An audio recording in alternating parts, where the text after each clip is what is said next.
Well, we're back with another video, and I've got something to prepare for. I'm taking a small charter plane very soon, and I'm doing an overnight trip to a mate's wedding. This particular mate, every time I go there, he throws things at me to fix, and I've already managed to fix a few things over the phone, but I'm going to go prepared just in case something crazy happens. I'll be staying in his camper van. So it's only new, and there's already a few little electrical quirks. So we're going to take a few things with us. Firstly, I'm going to take my super tiny multimeter. This guy has a continuity beeper and a little 12-volt battery hidden in there. And it has a self-powered voltmeter in there, which currently doesn't work. So I have to fix that. We'll do that in a moment. I'm going to take this little kit, a half a roll of insulation tape, and a pair of flush cutters. If I get fancy, and there is room, I may sacrifice the weight and go with this, which is a clamp meter that does DC clamp as well as AC, as a temperature probe and multimeter probes as well. It's pretty much an all-rounder one. I carry it in my 6-wheel drive ambulance whenever I go any distance from home. In this kit here, we have my solution for a screwdriver, which also has a socket driver on the back, which is handy, and 2-direction ratchet, very small. A very tiny screwdriver of a common size that fits glasses and all sorts of other things. There's a selection of my most used bits. I've got a whole collection of these solderless butt joins. Now, because I can't fly with like basically a gas soldering iron or anything like that, and my Ryobi 18-volt soldering iron is too heavy, and I'm not going to take a mains one with me, I figure I'll do something I can use a lighter with. I have a little tiny bit of 6040 tin lead solder, and I have a selection of 3AG and 5AG fuses in here. There's and some blade fuses, some heat shrink, and some more sizes of solderless butt joints. I think that should cover most of the contingency plan that I'm going to need. It only just all fits in this box, so I think I've got a pretty good selection of stuff from there. But let's open this little mini multimeter and see what we can do for it. Okay, we've got the heat shrink off this thing. We can start finding out why the voltmeter doesn't work, or we can replace it. I've got a bunch of them. Anyway, a little Energizer 12-volt battery in here. Got my probe, my beeper, and a resistor on the beeper that is about 100 ohm, I think. What was it? It is brown, red, brown, yellow, so quite a bit more than 100 ohm. Anyway, that heavily limits the current through the beeper so that I don't overdrive a circuit or pop a component plugging it into it. And the screwdriver gives me a little bit of room to remove screws. Anyway, I don't know why the voltmeter's not working, so let's check. Continuity mode works. Let's get 12-volt supply for this.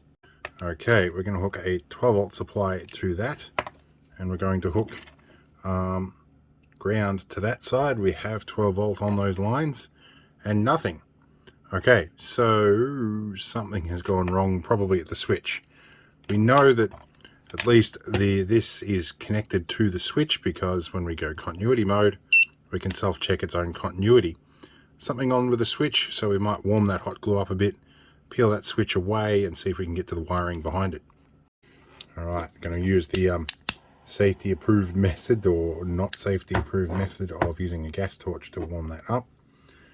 And that should soften things a little bit. And underneath a little bit we do the same. Just warm it up a bit and we can pull it away. And now we can access the terminals underneath, which seem to be okay, but I can certainly test stuff from here. Now, interestingly enough, this panel, which I'm feeding 12 volts off, also provides a continuity check, based very much on a similar method. So we're going to stick this down with a bit of blue tack and continuity test that switch. Okay, we've got stuff stuck down. Okay, so probe is connected to the switch. It's connected on that side.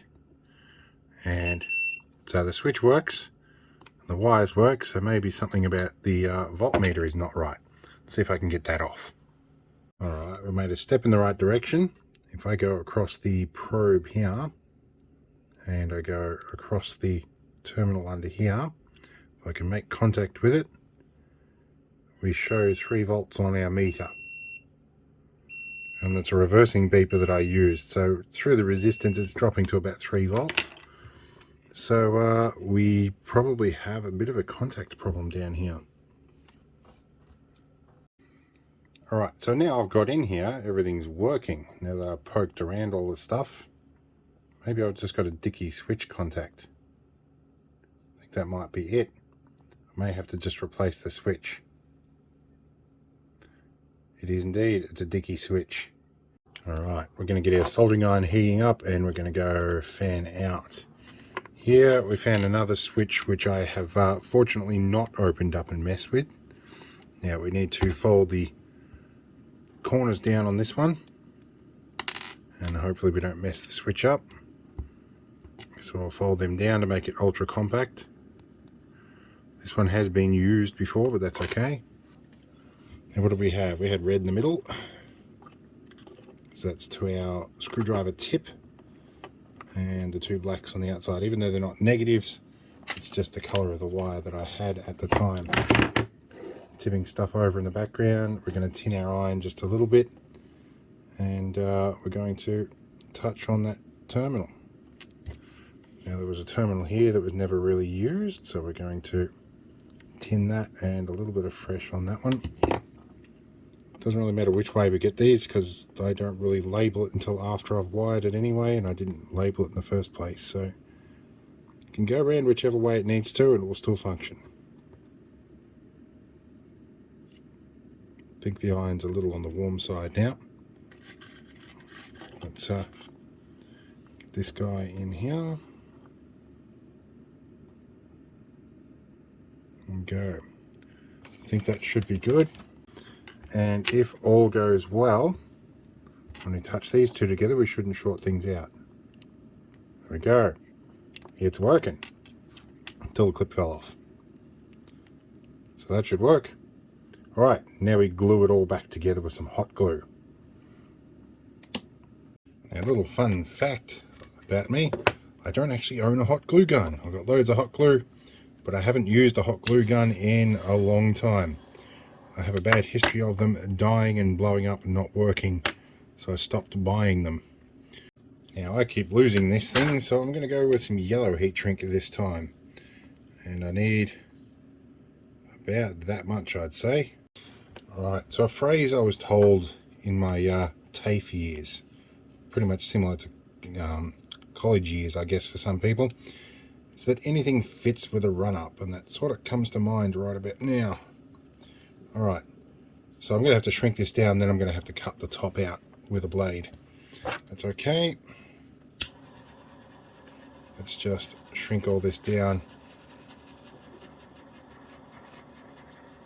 Well, I've got that wonky bit of wire hanging out the side, but it doesn't matter. She'll be right.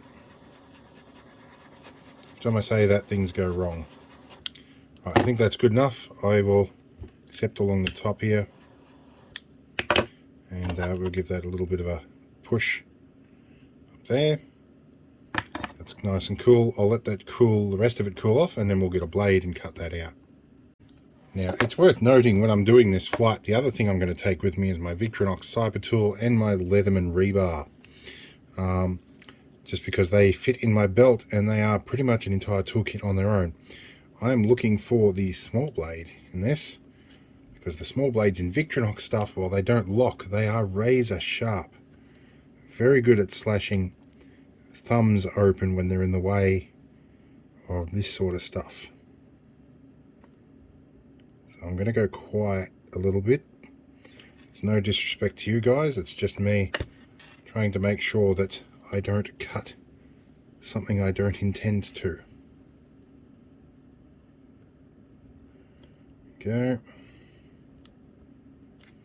Things are starting to float free now.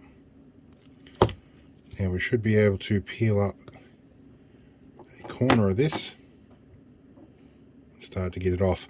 We'll be back once I've got some dexterity off camera. Alright, here we go. It's functioning. And we can disconnect that bit and disconnect that bit. Flick a switch and continuity test. And that for travel safe mode. I think this switch, no, it's not center off. It doesn't matter. We're done. Looks good.